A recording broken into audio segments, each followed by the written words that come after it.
Hello guys, welcome to our channel XY group defence academy. कल के topic में मैंने आपको विमाओं के बारे में बताया था और कुछ विमाओं को निकालने की विधि बताई थी। बहुत आसानी से निकाली थी विमाएं हमने। आज भी हम आगे विमाओं के बारे में डिस्कस करेंगे। थोड़ी और विमाएं मैंने लिखी है इसमें, उसके बारे में हम आपको बताएंगे आगे क्या है। देखो, टॉपिक हमारा वही है डायमेंशन का, तो उसके बारे में आपको बताना है।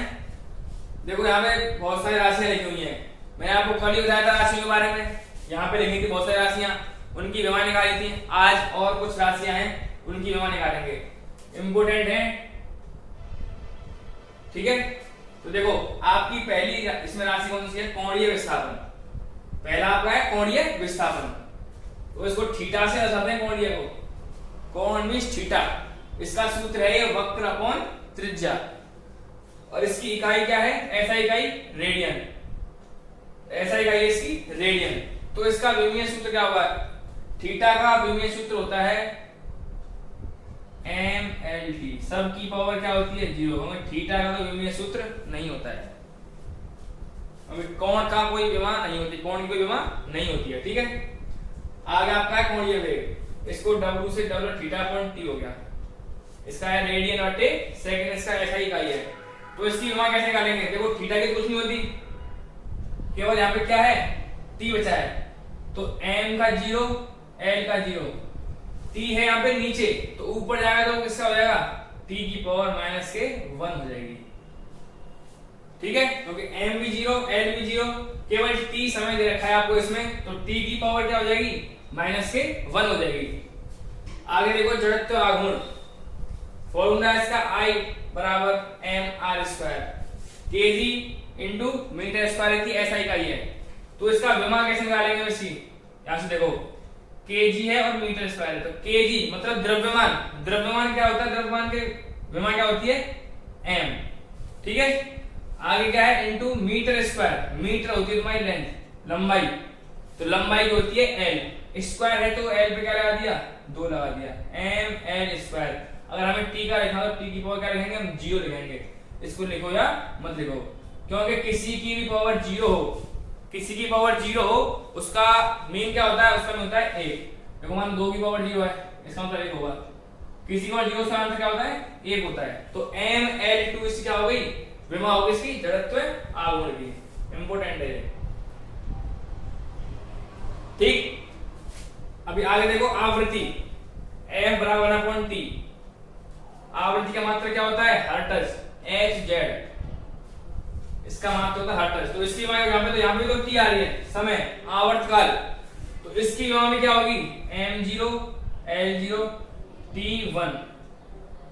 1 होगी, माइनस 1 होगी, मतलब t नीचे है तो क्या हो जाएगी? t की पावर माइनस के 1 हो जाएगी, क्योंकि t यहाँ पे कहां पे है? नीचे है। नीचे से ऊपर जाएगा तो किसका हो जाएगा? वो माइनस का हो जाएगा। तो t की पावर क्या हो गई? -1। आगे देखो, प्रत्यास्थता। इसका फॉर्मूला है बल बट्टे क्षेत्रफल, न्यूटन अपॉन मीटर स्क्वायर। इसकी विमा निकालेंगे। मैंने आपको पिछली क्लास में बताया था कुछ विमाओं को याद रखना जरूरी है। तो बल की विमा आपको याद होनी चाहिए। क्या है बल की विमा? mlt-2। ये आपकी क्या है? बल की विमा है। आपको इसको याद रखना होगा। अपॉन में ए होता है तुम्हारा क्षेत्रफल। तो क्षेत्रफल में 2 आदमी है, तो क्या हो गई है? L2। तो क्या है यहाँ पे? m की जगह तो m आएगा। L2 है, L कितना है? 2। ऊपर है L1, तो ये ऊपर जाएगा तो हो जाएगा माइनस का। तो क्या बचेगा? L-1t-2, ml-1t-2। ये हो गई आपकी प्रत्यास्थता की विमा, ठीक है। आगे आपकी पृष्ठ तनाव की विमा। इसका फॉर्मूला है बल बट्टे लंबाई। तो बल का मात्रा आपको पता होना चाहिए क्या है? mlt-2। बल का हमें पता है mlt-2 होता है बल का। नीचे लंबाई l, बट्टे में क्या है? l है। तो l से l क्या हो गया? कैंसिल हो गई। तो क्या बचा? ml पे 0 बचा, t-2, या फिर mt-2। ओके, l तो कैंसिल हो गया, l की पावर 0 का मान 1 हो गया। तो l को लिखो या मत लिखो, कोई दिक्कत नहीं है उससे, ठीक है। आगे आपकी गुरुत्वाकर्षण नियतांक। इसका ये होता है मान, सूत्र इसका F बराबर G m1 m2 upon r square. दो द्रव्यमान गुणनफल बट्टे बीच की दूरी का वर्ग। इसमें न्यूटन मीटर स्क्वायर बट्टे केजी स्क्वायर, तो इसको यहाँ पे ध्यान करेंगे। न्यूटन मतलब बल आ गया, बल मतलब mlt-2 आ गया। मीटर स्क्वायर, तो मीटर मतलब लंबाई L2 बट्टे केजी, केजी होता है तुम्हारा द्रव्यमान, तो द्रव्यमान क्या हो गया m हो गया, द्रव्यमान कितना है 2 है, कोई दिक्कत। अब देखो m2 है, ऊपर जाएगा माइनस का हो जाएगा, तो m बचेगा 1 माइनस का m माइनस 1 l 1 और 2 कितना हो गए 3l हो गए, और t कितना हो गया माइनस के 2, m माइनस 1 l 3 और t माइनस 2, ये हो गई इसकी विमा। ये इंपोर्टेंट है बहुत, गुरुत्वाकर्षण रहता है ज्यादातर पूछा जाता है, ये प्रत्यास्था भी। तो जितना मैं कह रहा हूं सभी इंपोर्टेंट है, आपको सब याद रखना है, ध्यान में रखना है, ठीक है। आगे आपके आगे ऊष्मा Q बराबर ms डेल्टा T, इसका मतलब क्या है जूल। तो जो आपकी ऊर्जा की थी या आपकी कार्य की थी वही किसकी होगी, ऊष्मा की होगी। तो कार्य ऊर्जा की मैंने आपको कल लिखाई थी, उसमें से आपको देखना है कार्य कौन सी है, वही लिखना है ऊष्मा की वहां पे, यहाँ पे, ठीक है।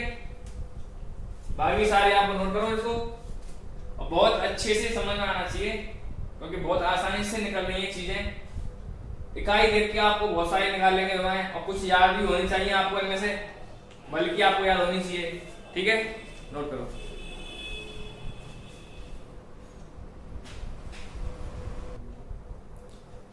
तो आगे देखो कुछ और विमाएं आपको बताएंगे इसमें।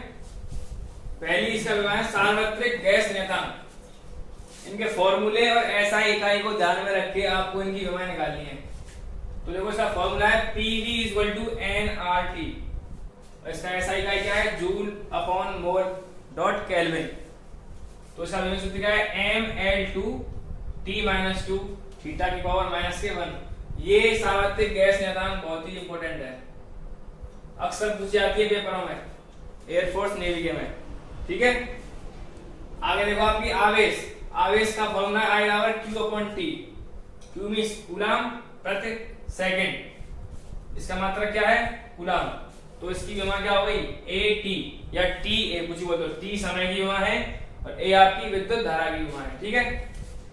धारा आगे अगर आपका राशि है धारा, इसका फॉर्मूला आता है I = V/R, या इसका फॉर्मूला ये भी हो सकता है। धारा का मात्रक क्या होता है एम्पियर, धारा का मात्रक एम्पियर, और एम्पियर का विमा क्या होती है मैंने आपको बताई थी पहली क्लास में, एम्पियर की विमा होती है A, ठीक है। विद्युत धारा की जो विमा होती है A होती है। आगे आपका प्रतिरोध, फॉर्मूला V = IR से R बराबर क्या हो जाएगा V/I हो जाएगा। इसका मात्रक होता है ओम, और ये से क्या है सिंबल है इसका, इसको ऐसे लिखते हैं ओम को, ठीक है। इसकी विमा है mL2T-3A-2, ये विमा इसकी फिक्स है, इसको याद रखना।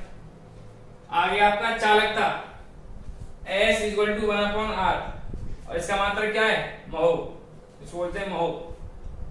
तो 1/R है, तो जो R की विमा होगी उसका उल्टा कर देंगे तो वो क्या हो जाएगी आपकी चालकता की विमा हो जाएगी।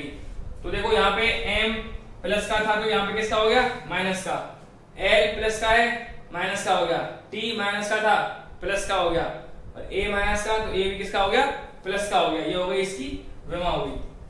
आगे आपका विशिष्ट प्रतिरोध या प्रतिरोधकता, तो ρ = RA/L, और ये क्या है मात्रक है ओम इंटू मीटर, और इसकी ये है विमा होगी mL3T-3A-2। आपका लास्ट है स्वप्रेरक गुणांक, इंपोर्टेंट,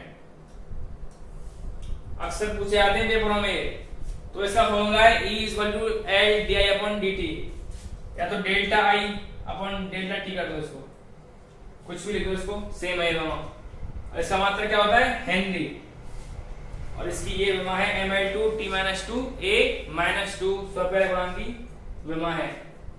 ये तुम्हारी जितनी भी मैंने डायमेंशन लिखाई हैं पेपर के हिसाब से बहुत ज्यादा इंपॉर्टेंट है, तो इन विमाओं को नोट करके या तो याद कर लो, या इनको सूत्र से निकाल के, या ऐसा इकाई से बहुत ही आसानी से इनको आप निकाल सकते हैं।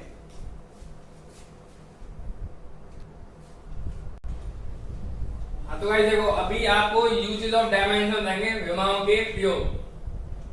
कुछ प्रयोग हैं जिनमें विमाओं का प्रयोग किया जाता है। तो आपके 4 एबीसीडी प्रयोग दे रखे हैं, ठीक है। तो पहला है आपका किसी भौतिक समीकरण की सत्यता की जांच करने के लिए। कोई भी आपको भौतिक समीकरण दे रखा है, जैसे आपको जो कोई भी भौतिक समीकरण दे रखा है यहाँ पे, उसकी हमको जांच करनी है, तो वो किसकी सहायता से कर सकते हैं? विमाओं की सहायता से उसकी जांच कर सकते हैं।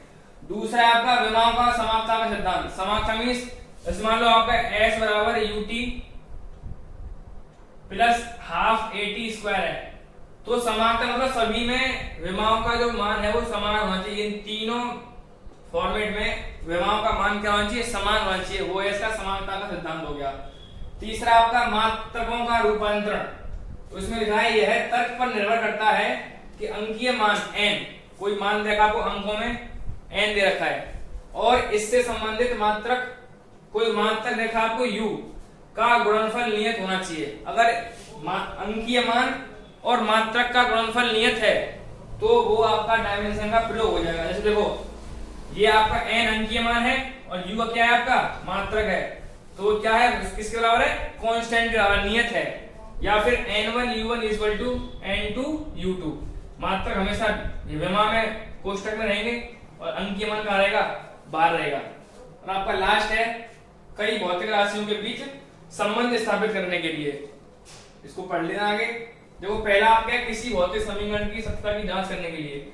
इसका एक देखो एग्जांपल देखो, जैसे आपका t बराबर 2 पाई अंडर रूट में l ओवर g है, ये आपने पढ़ा होगा सरल दोलक वाला। तो ये इसकी t इसकी विमा हो गई, और अंडर रूट में देखो l की विमा क्या होती है? लंबाई की l होती है, और यहाँ पे l t माइनस 2 ये होती है आपकी g की विमा, ठीक है। तो देखो t बराबर l से l तो कट गई आपकी, t जाएगी ऊपर, तो अंडर रूट में t का स्क्वायर है, तो t इक्वल टू क्या हो जाएगा? t हो जाएगा। तो कोई भी आपका भौतिक समीकरण दे रखा है, उसकी हमको जांच करनी है कि दोनों बराबर हैं साइड या नहीं है। उसके लिए भी विमाओं का प्रयोग करते हैं। तो पे दोनों क्या आ गई? t बराबर आ गई, नहीं आ गई? तो सत्यता की जांच यहाँ पर क्लियर हो गई, ठीक है। तो आपका डायमेंशन का टॉपिक है वो आज कंप्लीट हो गया है। तो इसको ढंग से पढ़ें, 2 या 3 क्वेश्चन आते हैं 100%। और हमारे चैनल को लाइक कर दें, सब्सक्राइब करें, बेल आइकन को क्लिक करें, और बहुत से बहुत शेयर करें। अगर वीडियो अच्छी लगी हो तो कमेंट में बताएं, ठीक है गाइस।